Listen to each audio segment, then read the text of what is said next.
As usual, as soon as I got to the shop, I started rolling, and then I forgot to video anything. But here's what we got done so far today. I kind of I pulled this is the 5K mile motor. Super clean. My buddy, um, let's just call him two stroke. Cleaned the hell out of it before, and then we threw the frame onto it, and I did the steering head bearings. They're not set right now. It's just kind of just to keep it together. But I did the allballs tapered rollers. So little odd compared to caged ball like usual. Little weird to set, but which is why they're not set right now, because I kind of wanted forks on and stuff like that just to kind of get more of a feel of what's going on. I did the swing arm. I cleaned the hell out of everything today. That was basically most of my day. Like spotless. Well, as spotless as I can get it. I lubed the swing arm pivot shaft, resetted it, torqued it to where it needs to be. Then I went and packed a whole bunch of bearings with grease. They were all fine. They weren't clicky. Cleaned all these, by the way. They weren't clicky. They were just like benefit from having fresh grease in there. Cleaned the spacers for the rear axle. All the nuts and bolts and stuff. So the next step I think is going to be to get the bike off of the cart. Oh yeah, well obviously I put the frame on. I still need to torque the motors. I need to find where the main bolt went. Like, it's in here somewhere. It's probably in that yellow bin. I don't know, whatever.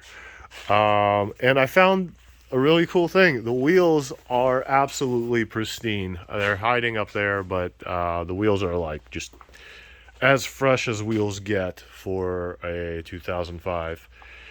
But yeah, so slowly heading towards back together. This will actually, so usually putting things back together is pretty quick. This will be a little more tedious because everything I am doing on this bike, I want to make it shine first. Just because if I'm already doing like this, I don't know. I don't want to call it a restoration because it's not really quite like that. Maybe resto mod. I don't know. Whatever it is.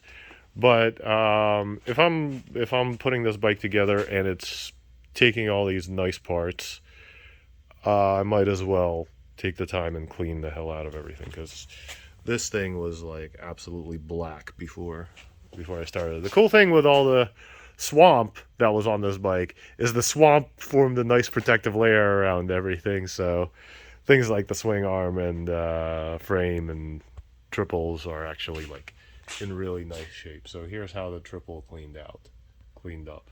And yes, I could probably do a little more, like take it apart more and clean it up more. But I also need this bike to be less all over the place and more, bike shaped. That way it takes up a lot less space. So that's where I am for now. And oh yeah, I got tires. So I got the Sport Max GPR 300s Dunlops because they're actually a really good bargain for a sport tire. They're not the grippiest ones in the world. They're not the longest lasting ones in the world. But if I need a set of freshies, I think together they were less than $200 from Chicken Strips Cycles. And then I got a JT chain, but that's a long ways away. I can't. I need the wheel in. I need the bike off the ground. I need to find the correct sprockets for for that chain because I'm not sure. I should have 525 sprockets. I have a million sprockets. Get it all together, get it lined up, then do the chain. But yeah, so that is the plan. Maybe I'm gonna get some parts powder coated while I'm at it. You know, the whole like while I'm at it is the enemy of getting anything done, because while I'm at it, let's just, you know, do everything. Not the greatest way to get any project done, but we'll see. I'll get it together enough so that it's not tying up a table permanently, and go from there. Then next up, I mounted the rear tire and wheel. This is not the final form. Obviously, we don't have the rotor, and I forgot to clean these guys and those. Also, I'm not using this cruddy, rusty shock. I felt it would be easier to do the next few steps with the bike up in the air, and then I can circle back and deal with the shock and the rear axle components that are not yet perfect. So I got the way to do the way I did that, because it was kind of buried in on the cart, is using my lift stand or jack or whatever. I don't know. I mean, I guess it's just a motor jack. Turn it with a 22 millimeter socket. I kind of lifted parts of the bike, built a little cradle, and then was able to get all the linkages back in place. So now I can actually put this down and it will hang on its own legs without like have the rear suspension hold it.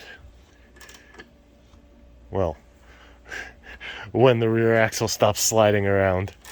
But anyway, that frees up my jack and lets me get underneath the motor, do some more cleaning underneath there before I mount the exhaust, and then kind of move on with getting the whole bike together. Still not sure what I'm doing for the exhaust. Still not sure what I'm doing for the shock. The fork seals still haven't come in, so I'm kind of in a weird place where I'm like, I want to do stuff, but I'm kind of stuck. If I wait for the right parts to show up, it's just gonna tie up a table. I would rather knock some more stuff out and have some rework, and then go back and finish the forks, finish the rear. None of this is, well, obviously that's not even a real wheel right now. I mean, that is the real wheel, but it doesn't have the rotor on it. This needs to be cleaned. There's no caliper. I got to figure out the brake situation. These guys, none of them are torqued down yet, just because I don't want to have to like fight with them to get them to redo it. Also, I need to check if I got this linkage backwards, because from what I remember, this line was towards the back, like this raised bump thing. But I'm not sure that's right. But in any case, it doesn't matter for right now, because all of that is coming back out. I just needed it. I needed it up in the air to do other work. So there's that.